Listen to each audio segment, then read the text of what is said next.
Hello mga kataldal! Welcome back again to my second video here on TikTok. And as I promised, gagawa ko ng movie review dahil na-invite kami ulit dito sa screening ng Shake, Rattle, and Roll Extreme. So, ito yung pagbabalik ng Shake, Rattle, and Roll after ilang years. And sadly, di sila napasama sa MMFF. Pero, mag-showing na siya sa November 29. So, abangan natin siyang lahat.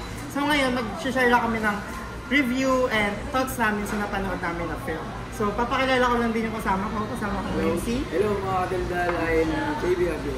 Yeah, so ako na magsisimula. So, ang masasabi ko lang is sobrang worth it siya panoorin sa sinihan dahil yung ibabayad is sobrang sulit dahil yung movie is a total of 2 hours and 15 minutes, 2 hours and half, something like that. Kasi sobrang haba niya. Parang kada episode is 45 minutes ata siya. And as well as yung mga artista na nakasama dito is sobrang gagaling and yung mga actors dito. And masasabi ko lang din na dito sa Shake, Rattle, and Roll na to, na sinabi nila na extreme, diba? Na ito na yung pinaka-extreme na makikita na. And pinatunayan nila yun because you'll be on a hell of a ride sa buong movie na to. Dahil iba-iba yung papakita nila. Merong action pack, merong comedy, merong horror na, yung classic na horror na napapanood natin. And as usual sa mga Shake, Rattle, and Roll na movies, hindi mawawala yung comedy. Every episode, kahit dun sa super horror, meron pa rin. And sisimulan ko na dun sa first episode, which is yung title is Glitch. So dun sa Glitch na yun, ang pinagbibidahan yun ni Isa Calzado, Donalyn Carriaga, and yung bata, and si Angel Javier, something like that. Di ako familiar sa name niya, pero lahat sila magagaling. And gusto ko lang i-comment dito sa palabas na to, sa first episode sa Glitch, si Isa Calzado. Kasi napakagaling niya na pagkaka-portray niya. As always, parang no acting required yung binigay sa kanya. Yung pagkaka-portray na ng isang nanay na mapagmahal doon sa mga anak niya, doon sa dalawa niyang anak, as well as dito si Donalyn Carriaga. Siya yung pinaka nag-stand out sa akin dito. Kasi siya yung nagbibigay ng light mood dun sa palabas. Kasi yung first episode na yun, super horror siya. Yun yung para sa akin classic horror, si Gary the Goat. Feeling ko aabangan lahat ng tao, lahat ng mga bata, matatakot na dito sa Gary the Goat na to. Or yung toy. Yung toy na yun.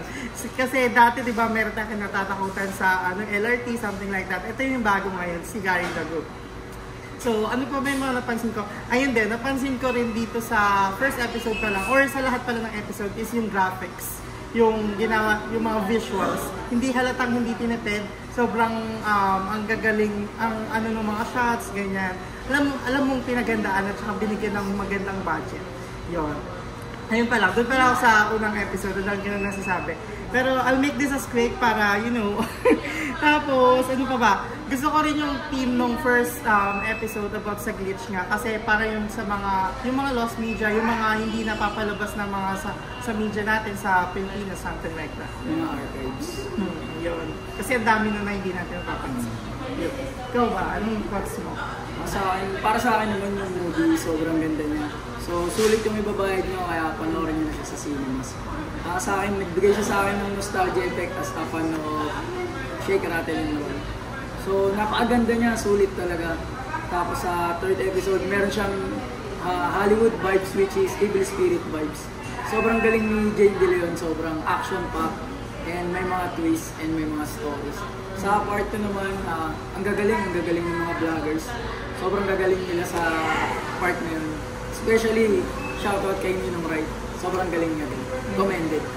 Yeah, totoo yung sinabi niya. And I agree with him. Yung dun sa third episode, ang pinaka nag-stand out sa akin dun is si Jane De Leon. Siya yung parang, di ba ka Darna nating lahat? Siya yung Darna. Doon talaga pinakita niya na deserve niya yung binigay sa kanyang Darna dahil kaya niya mag-action. So, ang angas mo dito, promise, Jane De Leon. Sobra. Nadala mo kami sa bawat ano mo doon. Pagbabaril mo doon, pagtulong mo sa mga kasama mo doon, sa lahat ng ginawa mo doon sa third episode na yun. And gusto ko rin sabihin yung sa second episode naman, yung about kala Isnir, kala AC, Bonifacio, lahat doon.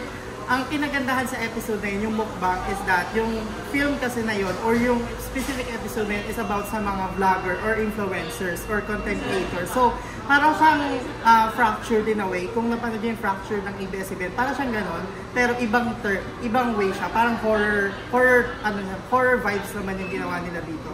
And kaya siya naging mas natural kasi yung mga pinasok na lang character dito, yun nga, si Ninong Rai, si AC Bonifacio, si Esnir is mga totoong influencer. So they're like not acting, parang ginagawa lang nila yung natural lang nila.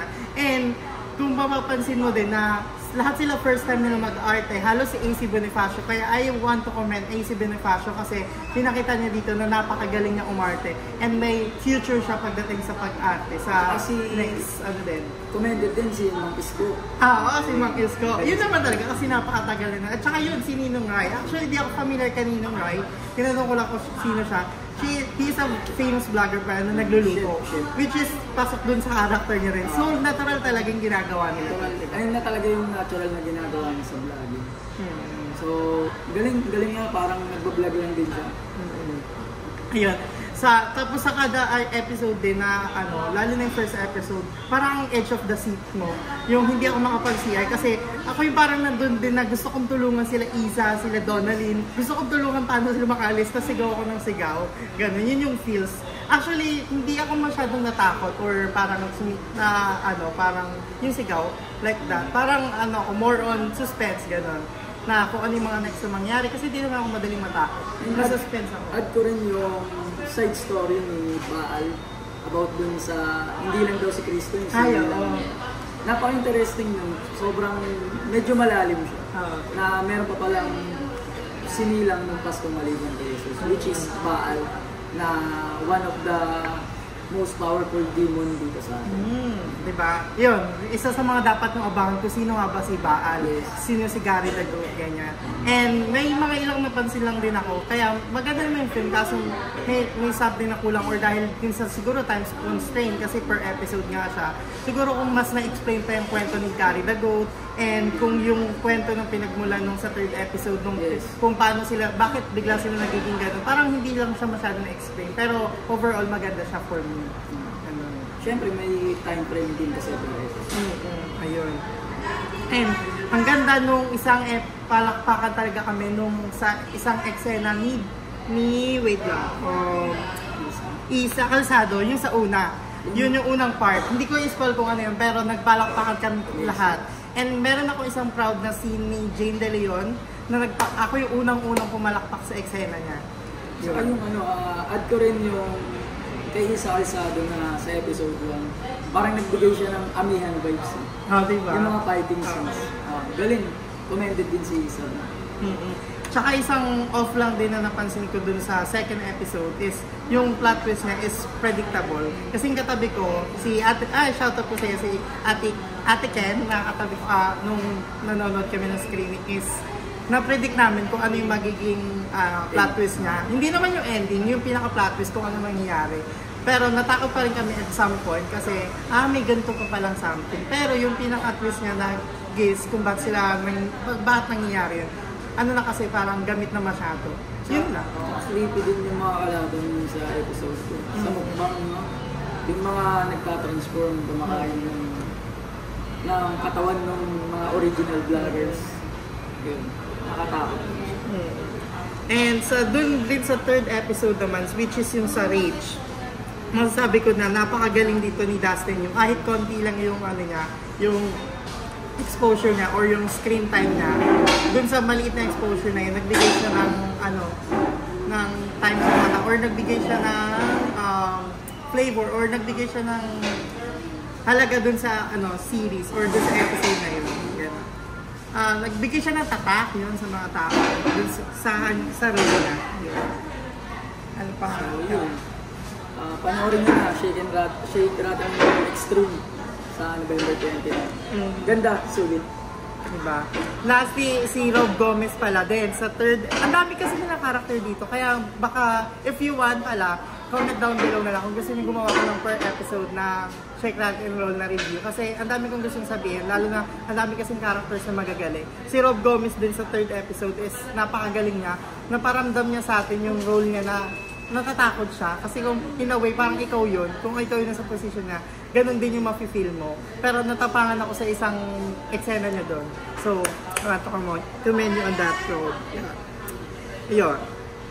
And yung sa second episode din, ang ganda nun kasi mga content creators nga sila, tapos ang ganda nung concept. So, yun, overall, napakaganda niya. So, ang bibigay ko sa kanyang score is 4 out of 5. Yun, kasi nga may mga something na off, pero 4 siya. So, it's a must-watch film. Kailangan mo siyang panoorin sa November 29. Dahil sobrang haba niya, hindi ka maboboring, bitin ka pa nga pag napanood mo yung pelikula. Ang ganda ng lineup ng cast of characters. Parang nga pwede natin siya sabihin na all-star kasi nandun lahat ng mga sikat na artista. Isa Calzado, Jane De Leon, tsaka yung mga sensational vlogger natin, nandun lahat. Diba? So ayun, maraming salamat ulit sa inyo and hope you can share this video and click nyo yung subscribe button, and dito sa TikTok, mag-follow kayo dyan, may plus dyan, and comment down below kung gusto nyo pang gumawa ng part 2 or kung ano mga suggestion nyo. And maraming salamat ulit sa panonood and peace out. Bye! Thank you!